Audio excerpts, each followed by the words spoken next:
Since ancient times, the financial elite have been planning, waiting. Dreams of domination, of total control, have been passed down. Their plan has changed hands countless times, but its core goal has remained unchanged, nurtured through generations. From Caesar to Charlemagne, from Napoleon to Roosevelt, and down to the present day, and the first generation with the technology to carry that plan out. When they unleash it on an unsuspecting public, there will be no time to prepare, no time to react. In just 48 hours, the elites will freeze bank and brokerage accounts worldwide. Millions of Americans will lose access to their own money, in some cases, forever. And the elites will have seized unprecedented control over our money and our very lives. But one of their most respected members has decided to break ranks. He has agreed to expose their plan today in full. What he reveals over the next few minutes could save your family from sudden financial ruin. As you're about to see, it could one day save your life. Hello, I'm John Burke for the Daily Reckoning. We are coming to you today from our perch overlooking the White House in our nation's capital. Welcome to this emergency briefing with Jim Rickards, financial threat and asymmetric warfare advisor to the White House, Pentagon, and CIA. Rickards joins us today with an urgent warning, one he hopes all Americans will heed. According to Jim Rickards and members of the U.S. intelligence community, the time to prepare has arrived. Mr. Rickards, welcome to our broadcast. My pleasure, John. Thank you for having me. Now, your team has identified a network of elite operatives, and they have wormed their way into many of the most powerful financial institutions on earth. This list includes the International Monetary Fund, the Bank of International Settlements, the World Bank, the United Nations, and every central bank in the G20, including our own Federal Reserve. When the signal sounds, you predict that this network will pull the plug on the global financial system. Now, that will cause every bank, brokerage, and business to go dark in a massive coordinated attack. Their latest hit list, if you will, includes some 5,967 banks, such as Wells Fargo, Citigroup, and JP Morgan Chase. But they won't stop at the banks. These elite operatives will move to take control of approximately 3,800 asset managers as well. Now, Jim, you expect to see them seize control of BlackRock for nearly $5 trillion, Fidelity for $2 trillion, Vanguard for $3 trillion, and UBS and State Street for a combined $5 trillion or so. And when the freeze comes, citizens nationwide will lose access to their money almost instantly. No cash will be allowed to enter or exit the system without the network's approval. And Donald Trump's presidency will not likely survive the chaos about to ensue. But before we get to the details about this, I want to remind our viewers of your background, Jim. In the 1970s, you helped the White House to craft the petrodollar accord. Your actions helped to save the U.S. dollar and the oil embargo and sidestep war in the Middle East. In 1981, you helped the Reagan administration negotiate an end to the Iran hostage crisis, saving 53 American lives. In the 1990s, you helped the Fed wind down long-term capital management, averting a collapse of the global financial system. After 9/11, the CIA recruited you to assist on a counterterrorism project called Project Prophecy. You created a system to detect terrorist attacks before they happen by decoding complex financial signals. In 2006, Prophecy detected a looming terrorist attack in London.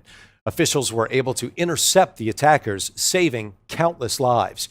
That same year, you began warning our intelligence officials in Washington of a looming financial crisis. In September 2006, the CIA circulated your warning among its senior staff. Your full thesis appeared in the CIA's official journal, Studies in Intelligence. That material remains classified. However, on August 24, 2007, you shared the same warning with officials from the U.S. Treasury Department.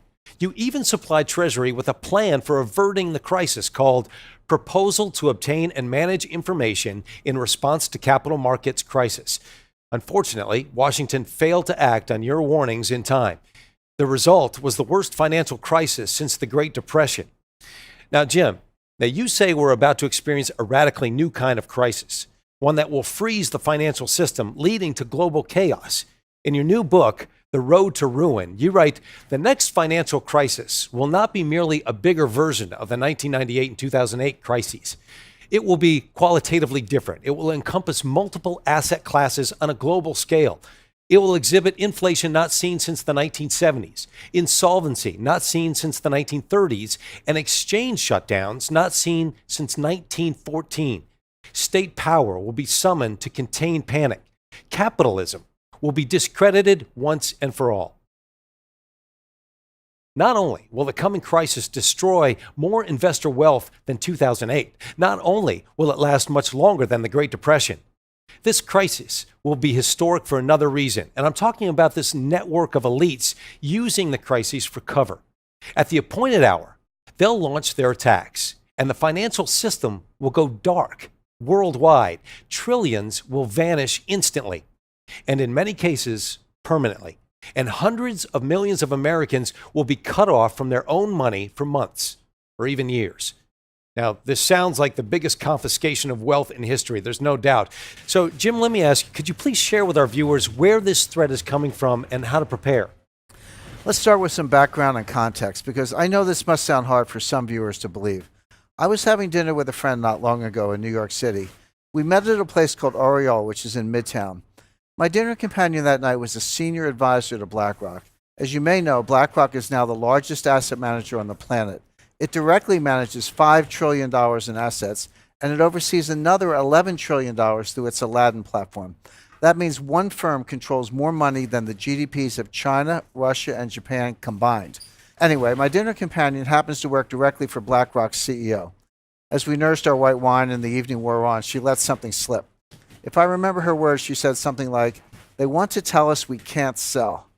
What was she talking about? Who was she talking about? I placed a few calls, first to my contacts in Washington, then to a few people on Wall Street. Soon I was on a plane for a series of meetings to London, to Geneva, back to New York, then down to South America. As I began connecting the dots, a pattern emerged. It revealed a network of more than 189 individuals positioned inside the world's major financial institutions. Some of them hold senior positions inside the IMF, World Bank, and every central bank in the G20, including our own Federal Reserve. These elites share one vision, and they're about to make it a reality. That vision is one world order, one world taxation, and one world money. They've worked for years behind the scenes preparing to realize that vision. They've literally rigged the laws of international finance. Everything is basically in place right now, and there's essentially no way to stop this from happening. When the crisis hits, they'll flip the switch, freezing the global financial system. That will give them time to reset the world economy according to their vision. As the coming crisis unfolds, President Trump will be powerless to stop it. In fact, trying to stop them would probably weaken the president's power altogether. That is amazing, Jim, really. So what did these elites want from your contact at BlackRock? Basically, they want to classify BlackRock as too big to fail. The technical term is Systemically Important Financial Institution, or SIFI. That designation normally applies to banks, such as Bank of America. If your bank gets the SIFI label, it means the government will bail you out first in a crisis. But it also means you must turn over control of your bank until the crisis subsides. In this case, they're trying to reclassify BlackRock, an asset manager, as too big to fail. If they succeed, they'll be able to freeze BlackRock when the crisis hits. BlackRock clients won't be able to sell. They won't be able to buy either. Their accounts will go dark indefinitely.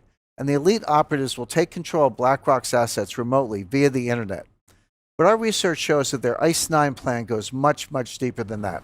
Now, you refer to their plan as ICE 9. You just said that. What does that mean? It's a reference to the Kurt Vonnegut novel, Cat's Cradle. In the book, a mad scientist creates a new form of water molecule called ICE 9. When it comes in contact with other water molecules, it freezes them at room temperature.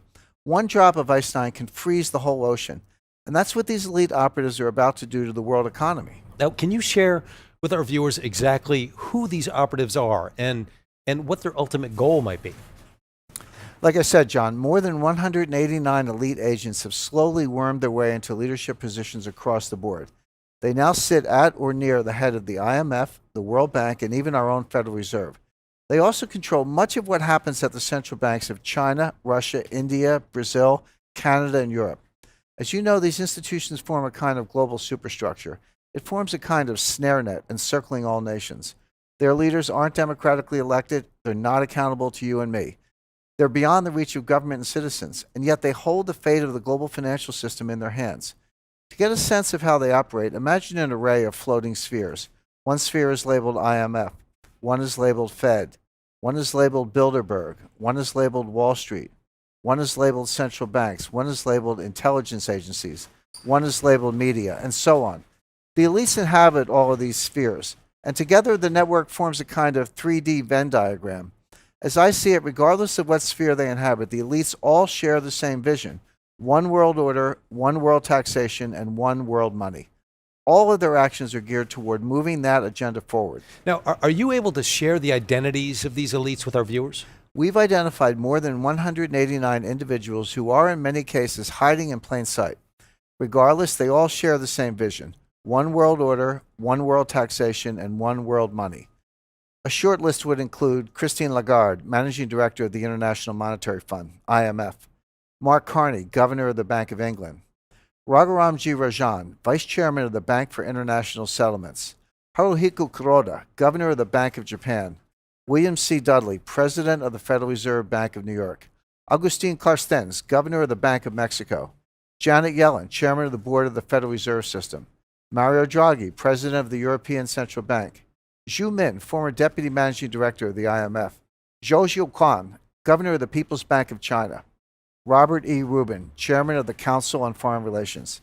This A-list of central bankers and other elites is just the tip of the iceberg. Of course, not one of these elites will tell you outright what's going on, but I've seen and heard enough to connect the dots for myself. Not long ago, for example, I met with one of their senior operatives. He's a leading economist who served as the chairman of the Federal Reserve during the last crisis. He's considered one of the most influential minds in banking today. We met privately during a conclave in Seoul, South Korea. Of course, I'm talking about Ben Bernanke. I came away from my meeting with him stunned and convinced that ICE 9 was real. Not long before that, I set up a one-on-one meeting with another member of the network. His name is Zhu Min, the former deputy governor of China's central bank. Until recently, he served as deputy managing director of the International Monetary Fund. Zhu is a brilliant guy, like Bernanke, and he's pleasant and well-meaning. There's no doubt in my mind that he's also a member of the elite network preparing to impose ICE 9 on millions of Americans. But I wasn't done with my research. I have since met with dozens of senior officials, intelligence analysts, and former Wall Street colleagues. My quest led to a final meeting, a face-to-face summit with the head of Bilderberg. We met at Rockefeller Center in Manhattan, and he was very eager to get my take on the euro as a currency. I was happy to provide it, of course, in exchange for some valuable intelligence. As I say in my new book, he did not have horns. In fact, he gave me a nice gift when we parted ways, a blue Swedish vase. I keep it in my writing studio at my home in Connecticut. But my point is, I came away from all three meetings convinced of one thing. When the next crisis hits, the elites are planning to freeze the financial system, and they'll replace it with a new system, one not based on the US dollar. When that happens, we'll wake up to a very strange and disturbing new reality. And for our viewers that are watching today, what might their reality look like that morning? How does this manifest? First, they'll have gone to bed knowing that a massive financial crisis was underway. But when they wake up, they'll find it has worsened and the contagion has spread worldwide. When they go to withdraw money, their ATM will say, closed temporarily. When they go to sell stocks, their account will say, transaction not available. When they go to their local business, that business will only accept cash if it's open. As citizens realize they're being barred from their money, riots will erupt. It's going to get really bad really quickly. But how would such a freeze actually work? And wouldn't that be highly illegal? Well, it wouldn't be illegal technically because they've been quietly laying the groundwork for years. They've rigged the financial laws, changed the rules of the game to allow this to happen. The stage is set. They have the levers in place. The lights are positioned. Now someone just needs to flick a switch and they'll impose ICE 9 rapidly. And again, all of this will be legal because they've rigged the system in their favor. Here in the US, for example, Congress pushed through something called the International Emergency Economic Powers Act, or IEPA. This allows the government to freeze accounts, assets, even whole institutions at will. The only condition is that there's some threat to national security with a foreign connection. Of course, with a global market, every financial crisis has a foreign connection. Any systemic crisis fits the bill. And the thing is, when the next crisis hits, it's going to be so bad, President Trump won't have any choice but to go along with the elite's plan. Wow. That is, you have to admit, that sounds somewhat hard to believe. Now, how could these operatives actually freeze a whole country's financial system? Well, fortunately, we have some recent real-life examples to study. The elites have been conducting a series of dry runs for years, leading up to ICE 9. Look at Cyprus, for example.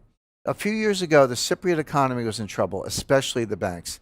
The IMF stepped in and loaned Cyprus $10 billion, but the loan came with strings. Now pay attention, because this is precisely what they're going to do. But imagine it on a global scale. So in exchange for the capital injection, the IMF demanded control over the Cypriot banking system. More specifically, the IMF froze the entire system, literally every bank in the country. And they did that to ensure the IMF's demands were met, including strict capital controls. So how did all of this impact regular citizens? Their local ATMs went dark. Even the bank branches closed, permanently in some cases. Citizens could not withdraw cash. They couldn't even transfer funds from one account to the other. What came next? Wealth extraction on a grand scale. The IMF basically stole 6 to 10% of all the cash in the Cypriot bank accounts. How did the elites justify this? They called it a levy, the price regular citizens had to pay for their government's missteps. Keep in mind, these asset confiscations were done at the balance sheet level with the institutions themselves. They never had to confiscate individual accounts. They froze every account by controlling a handful of the country's biggest banks. When the next crisis hits, we're going to see this here in the US and around the world. And it'll be a highly coordinated global attack on the entire system simultaneously. All right, but hold on here. Wasn't Cyprus a fairly isolated example of the globalist elites taking over a nation's banking system? Not even close, John. The same thing has happened in other places. It's happening in Greece right now. As you know, Greece has been navigating a massive debt crisis for years. In 2015, the IMF and their partners moved in to recapitalize Greece's banks. That just means they agreed to pump capital back into the stalled system, like priming a pump. In return, the IMF demanded control of the banks and citizens' individual accounts by default. Suddenly, Greek families weren't allowed to withdraw more than $460 per week. Imagine trying to pay your mortgage, gas, and groceries on less than $500, let alone your medical insurance. Of course, it led to widespread panic, rioting, and worse. And that's exactly what we'll see on a global scale when the next crisis hits. Now, clearly, a national freeze can devastate the citizens big time. So my question is, why would the elites even want to do that? Well, you're right, of course. This has been devastating to Greek citizens. But the short answer is control. To save itself from insolvency, Greece gave up its economic autonomy. The country is, for all intents and purposes, under the control of the European Central Bank and the IMF. Yet this top-down approach still hasn't solved the problem. As one Greek official told Reuters, the banks are in a deep freeze, but the economy is getting weaker. This is a microcosm of what we're about to see in America and around the world. But still, I mean, really, aren't Greece and Cyprus fairly isolated examples? Unfortunately, if you think governments tend to keep their hands off citizens' assets, you're mistaken. Elites have a long history of seizing control of people, institutions, and especially money. In February of 1917, for example, the Russian elite, who believed in a one-world workers' party, closed the stock market. Folks lost every penny. Their portfolios literally vanished overnight. The Russian exchanges remained closed for nearly 70 years. They reopened in January of 1992. In December of 1941, China closed its stock market without warning. It stayed closed for 4 years. The German government closed the stock market from July 1931 to April 1932 during a credit crisis. The list of examples goes on, and it goes back decades. But again, I have to ask you, could such a systematic freeze really happen here in the United States? It already has happened, John, multiple times, just on a smaller scale. In 1914, the Treasury Department shuttered the New York Stock Exchange for 4 months. Citizens couldn't buy or sell. They couldn't cash out. They couldn't do anything. England's elites did the same thing to the London Stock Exchange. But we've seen more recent examples, too. If you want to see what a modern-day ICE 9 freeze looks like, take a look at this image. Those blue dots represent trades on the New York Stock Exchange on July 8, 2015. You can see where they abruptly stop. That was the moment the elites running the exchange pulled the plug. You weren't allowed to buy or sell a single share, period. But I want people to take a closer look at this chart. Now imagine it represents all the banking and brokerage activity on Earth. You see that point around 11:33 a.m. when you had the first big drop-off in activity? That represents the beginning of the coming ICE 9 cash freezes. Now you see when all the activity stops and the screen goes totally white? All activity ceases. The system goes dark.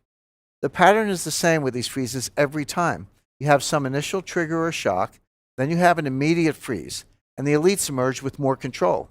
You see it over and over. Shock, freeze, power grab. Shock, freeze, power grab. With ICE 9, we'll see a global shock and a global freeze, And then we'll see the elites making a global power grab. Here's another example, again with the New York Stock Exchange. On October 27, 1997, the Dow had lost 350 points quickly. Again, the elites responded by shuttering the entire New York Stock Exchange instantaneously. Imagine if you had been trying to sell. Your money would have been locked into the system and your net worth would have been plummeting by the second. Meanwhile, you're just watching it happen, totally powerless to do anything about it. What we're seeing right now is an increase in the tempo of these mini shocks and mini freezes. They're coming faster and faster. You had 9/11 followed by a freeze. We had the flash crash of 2010 followed by a freeze. And in 2012 with Hurricane Sandy. But you're talking about American stock markets. I mean, if the elites do freeze our exchanges and brokerage accounts, won't our cash be safe in the banks? No. In fact, the biggest bank freeze to date happened right here in the USA. Of course, I'm talking about Roosevelt signing Proclamation 2039 in 1933. With one stroke of his pen, FDR shuttered every bank in America. A few weeks later, he followed up by freezing the entire gold market.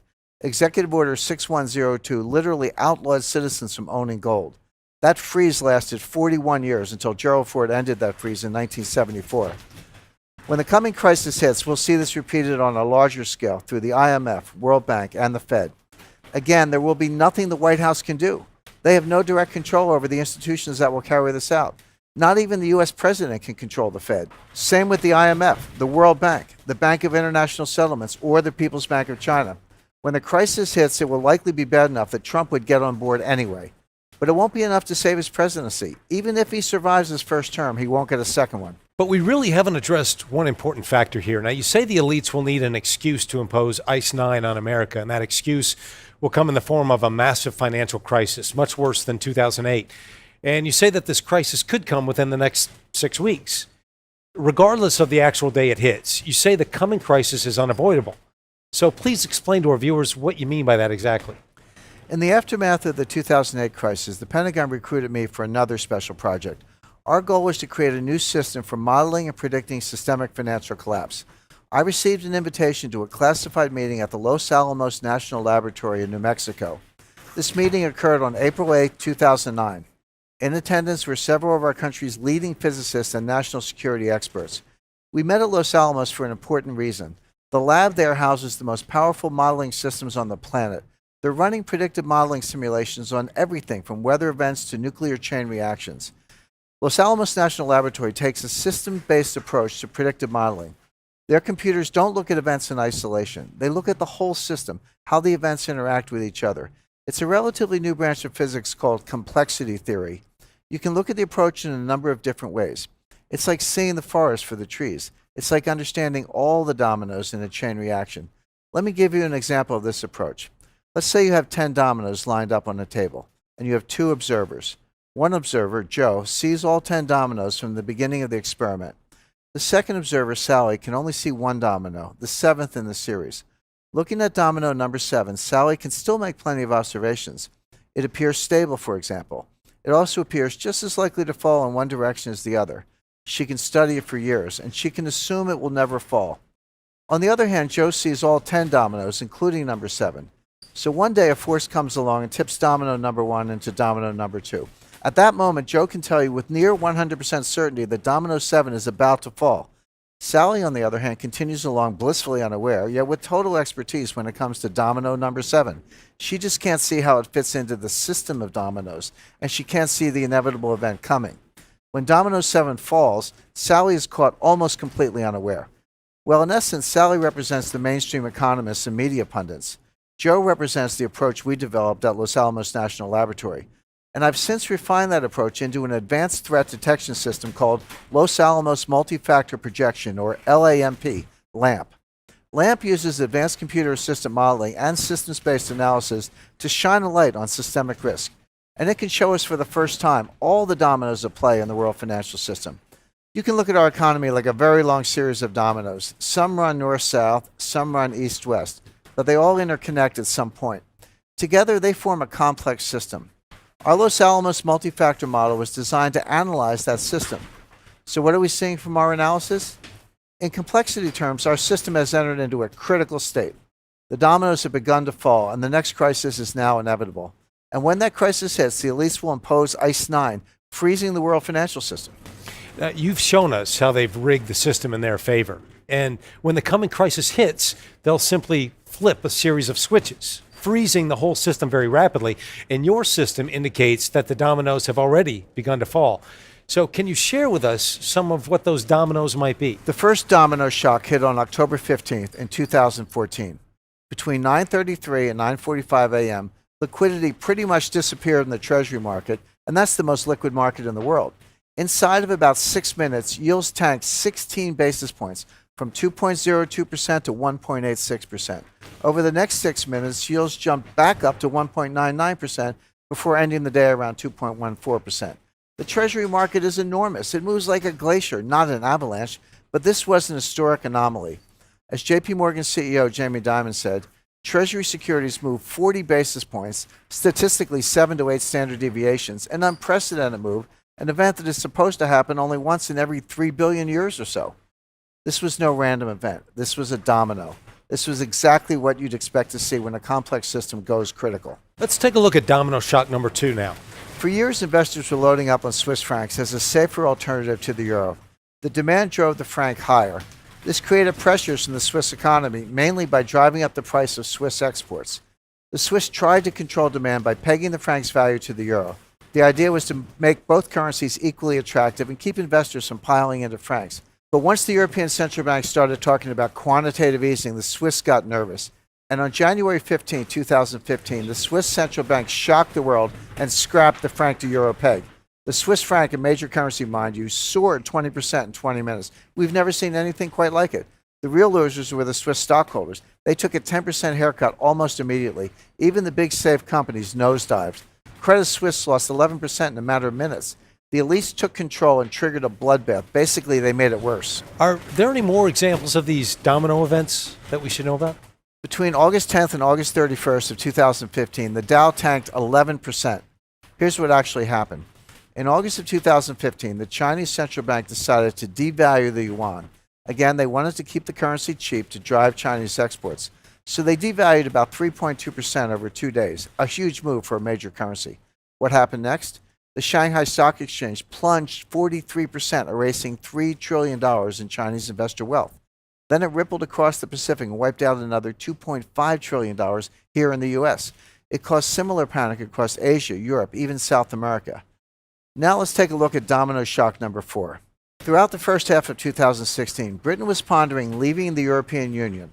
The people were set to vote on June 23rd for remain or leave the Union. 3 days before the vote, my team and I flew to London for a series of meetings. We applied the LAMP system to analyze all the factors involved. We got a hit on 2 important indicators. Just before the vote, the pound jumped from $1.40 to $1.50, and gold dropped from $13.05 to $12.60 an ounce. The market was pricing the pound and gold for remain. The experts gave almost no chance to Brexit going through. But LAMP indicated approximately a 50-50 chance of leaving or staying. With gold and the pound already priced for remain, they would stay stable if remain won. But if remain lost, gold would absolutely skyrocket and sterling would plunge. There were 2 ways to play it: long play on gold and a short play on sterling. Of course, leave did win. Pound sterling plunged from $1.50 to $1.32 within hours, a 12% decline. Again, absolutely no precedent in history for these kinds of swings in major currencies. But this provides a perfect example for how LAMP works. I applied the system to Brexit and it modeled out a possible spike in gold. That was the next domino, of course. So I recommended that my followers go long gold on June 20th, 3 days before Brexit. Here's what happened.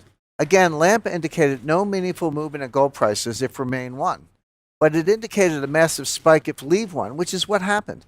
The domino fell and gold spiked 4.8% in a single afternoon. Had you acted on my June 20th directive, you could have made a fortune on gold and gold stocks in particular. Gold Mountain Mining jumped 11 cents a share to 36 cents, for example. That's a 227% winner in 30 days. Not bad. What this shows you is that we can now predict with reasonable accuracy what's coming next. And not only can you protect yourself, you can make a good deal of money if you prepare. The other thing to notice here is how the tempo of these events is building. We're seeing unreleased energy from one foreshock spilling over into the next in increasingly rapid succession. Our next example is India. Keep in mind, India is a G20 nation and the 7th largest economy in the world. On November 8, 2016, Prime Minister Modi took to the airwaves for an unscheduled announcement. During his address, he imposed one of the larger scale cash freezes we've ever seen. Modi banned the use of 500 and 1,000 rupee notes, and they ceased being legal tender just 4 hours later. That means 80% of India's cash supply became worthless on 4 hours' notice. That would be like someone banning the use of $5 bills and $10 bills by midnight tonight. Imagine the chaos that would cause here. Of course, the Indians didn't have to imagine. If I could read this quote from the BBC, the 500 and 1,000 rupee notes in every man and woman's pocket were suddenly redundant. People started flocking to banks and ATMs to withdraw cash or exchange the old notes. The queues are long and people are short of cash. Even buying daily essentials like milk and bread has become difficult. Police have had to be called in at some banks and ATMs to calm tempers. The government's publicly stated aim was to end corruption. That's what they always say. The real aim was wealth extraction and total taxation. Until the cash freeze, some 90% of India's economy ran on cash and private peer-to-peer transactions. The government couldn't get its cut of those transactions. Going forward, that won't be the case. So again, forget what they're saying on TV. This is really about control and wealth extraction. Of course, the local currency, the rupee, dropped through the floor when this news hit. And that's what we're about to see on a global scale with ICE 9. We're just waiting for the next domino to fall. All right, wait. How about the Federal Reserve? I mean, won't it be able to step in with more money printing to stabilize the system?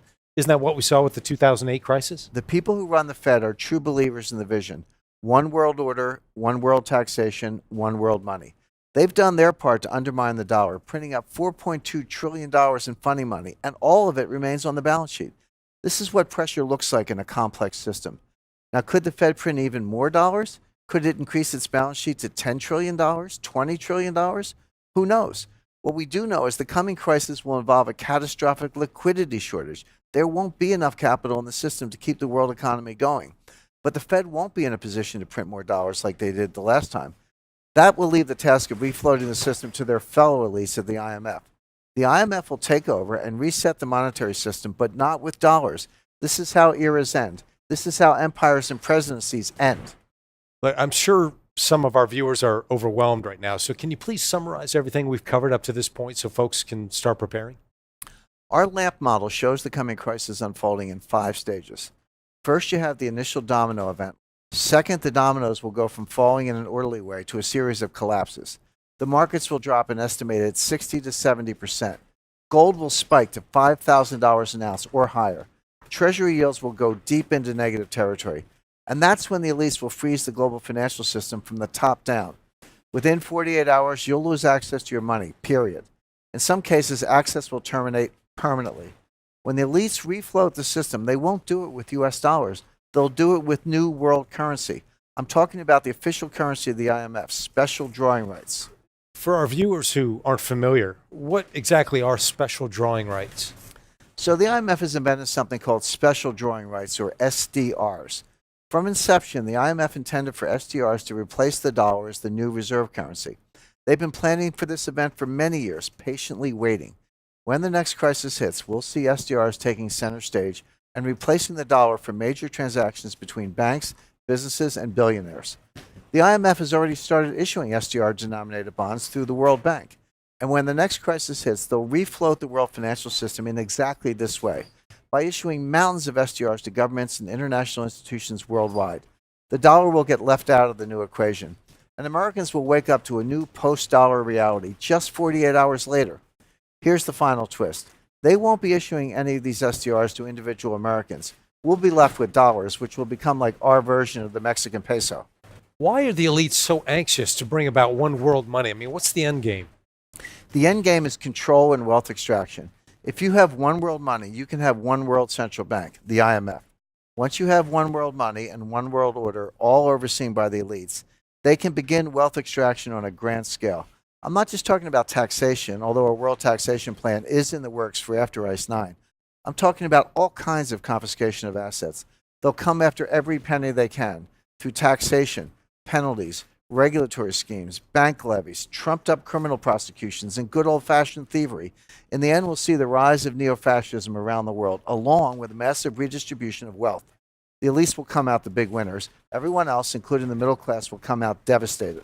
I want to thank Jim Rickards for joining us today. And Jim, it has been a real wake-up call, and I have to say, an extremely useful conversation.